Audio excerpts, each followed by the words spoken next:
সিলেট স্যান্ডের জন্য বিখ্যাত। সবাই জানে যে যেখান থেকে সিলেট স্যান্ডটা আসে এই সেই এলাকা, যা তাহেরপুরে অবস্থিত।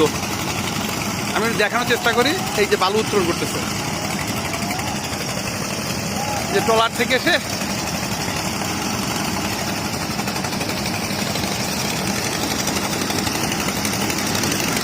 এই যে এইভাবে বালু ইয়ে করে।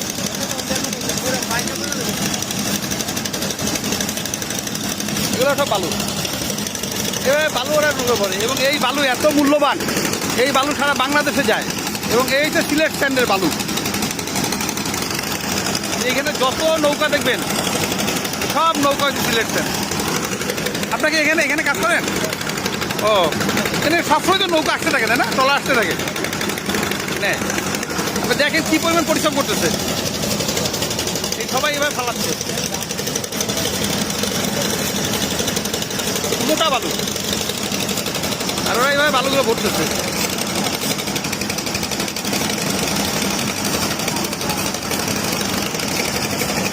অনেক ট্রলার।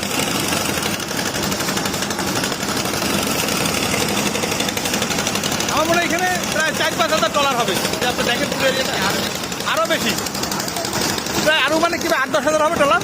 আরো বেশি, আরও বেশি। 20,000 ট্রলার আছে। 20,000? এই এরিয়াটা 20,000 ট্রলার আছে। 20,000।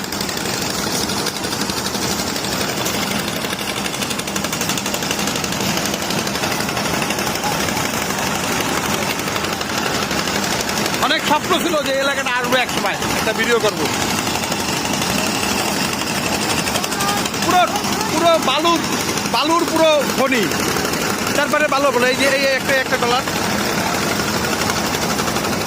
এটা বালু ইয়ে করতেছে। সিলেট স্যান্ড, সব সিলেট স্যান্ড, সব ওইভাবে বালু যায়। দেখেন এই যে ইয়েগুলা ছিদ্র করা, এই যে উঠাতে ছিদ্র করা, এই বালুটা এখানে ফালাচ্ছে, এই বালুটা আবার পানি দিয়ে রাখে।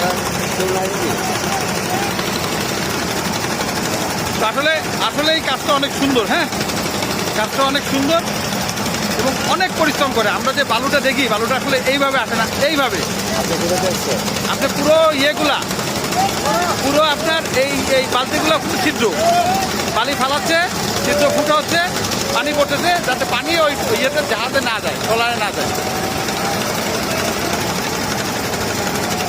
ভাইরা আসছে, এরা আসলেও অনেক পরিশ্রমী।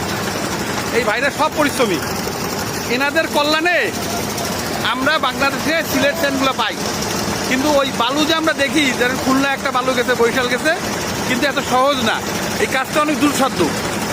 এই কাজগুলো এইভাবে করে বালুগুলো নেয়।